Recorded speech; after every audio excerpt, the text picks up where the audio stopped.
Hi, I'm Anastasia from kindearth.net, and today in my kitchen I've decided to do a little tutorial on how to make energy balls, power balls, little nuggets of highly potent, nutritious goodness with whatever seeds, nuts or dried fruit you have available. I just want to show you the principles so that you can take whatever you've got and you can create something divinely delicious with it. So let's go and check this out.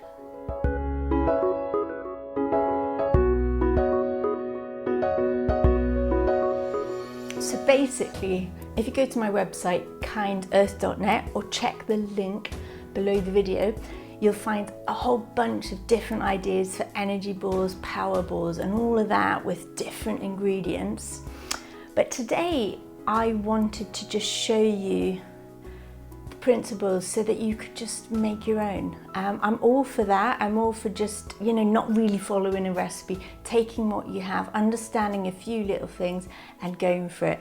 So basically, you can use any nut, virtually any nut, any seed and any dried fruit. Blend them together in a food processor or a blender. That's going to work really well. So we've got things like walnuts and hazelnuts and almonds, cashew nuts as well. We've got sunflower seeds, pumpkin seeds. And what you have available to you is going to depend on where you live, what's available in your shops, or ideally if you can forage something locally, then go get it. Like in the UK, I know that I can get walnuts and hazelnuts if I'm really together and forage them in the autumn. I haven't done that this year, but that is kind of my plan and something I'd like to do. When I stayed in the Canary Islands, I lived amidst the almond plantations. When it comes to dried fruit, you can use dates. I've got whole pitted dates, or you can buy them pitted. You just take the pit out. If they're really firm, then you probably want to soak them maybe for half an hour ahead of time. I've also got some dried and chopped dates. They're organic and it sometimes works out a bit cheaper if you buy them in bulk. I'll leave some links for you guys so that you have some ideas of where to buy these things from as well. But hopefully you've got them in your pantry or your cupboards. The other dried fruits that you can use are figs, absolutely delicious, and make great energy balls. Also dried apricots.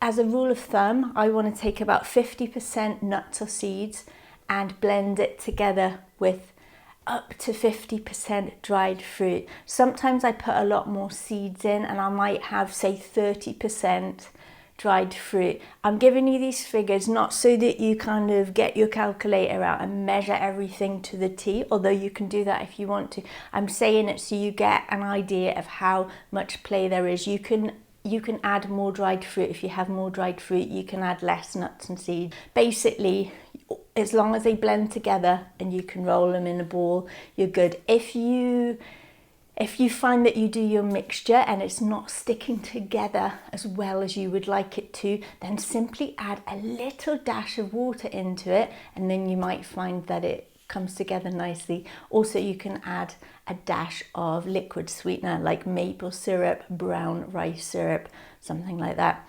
And the other thing that I want to add is that making energy balls is a great way to blend in superfoods. So if you're having things like maca or green superfood powder, moringa powder, if you want matcha in there, if you want to add some nice dried powdered spices or fresh ginger, the limit is your imagination. If you check out my article in the link, I'm going to list a whole bunch of different options that you can use. I just want to give you a rough idea of it. So let's make some energy balls. So what you need to make it with, ideally a food processor. You can get a really inexpensive, cheap food processor. You can often pick them up secondhand. You might have to process a little bit more if it's inexpensive or if the blade's not very good on it. But believe me, I have used loads of different food processors and they all work.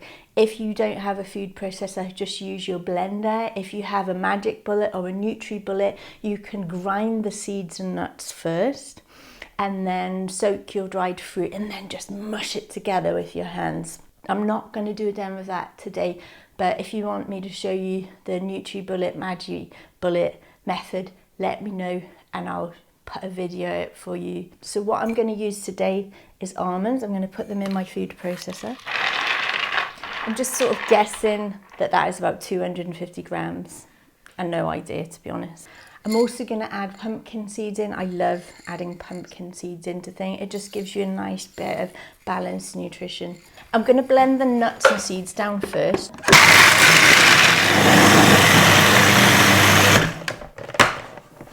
I never figure out where the button is when I'm kind of turning it round to point to the camera. Anyway, so I just want to grind that down until it's like a course meal. So I want to, I'm eating dates all of a sudden. I would like to add dried chopped organic dates to this. So I'm just going to visualize, 30 to 50%.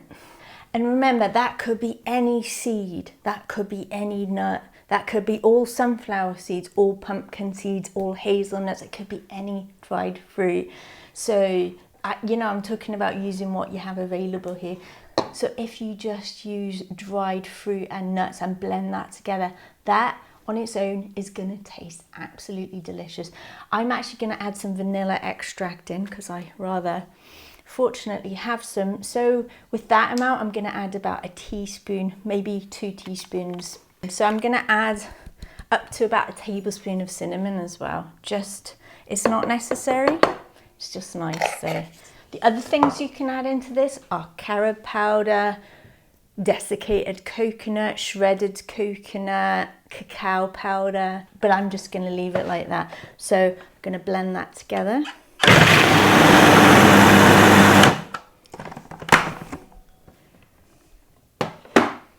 And you want to blend it until it can stick together with your fingers. And basically, mine is a little bit dry because the dates that I used, the chopped dates, are a little bit dry. I could have soaked them for like 10 minutes and that would have made the difference. But I just want to show you the alternatives here. So I'm actually going to add a little dash of maple syrup. You do not want to add too much liquid at this point. You could add like a teaspoon or 2 teaspoons and that would be enough. So definitely less.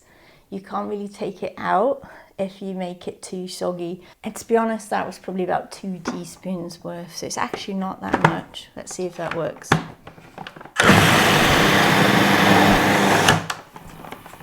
Okay, that is actually a little bit better, but it's still, you could actually literally squash that together and make little energy balls. But what I want to do is add about a teaspoon of water into that. It does not need any more sweetener. And you know what I'm going to do? I'm actually going to get a teaspoon measurement because if I just tip this in, I'm probably going to put too much in.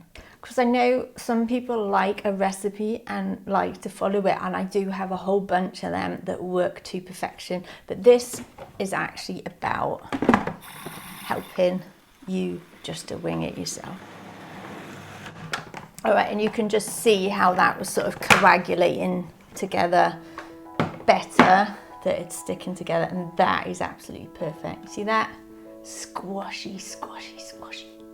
And if you want to test it, test them, quite an essential part of the process.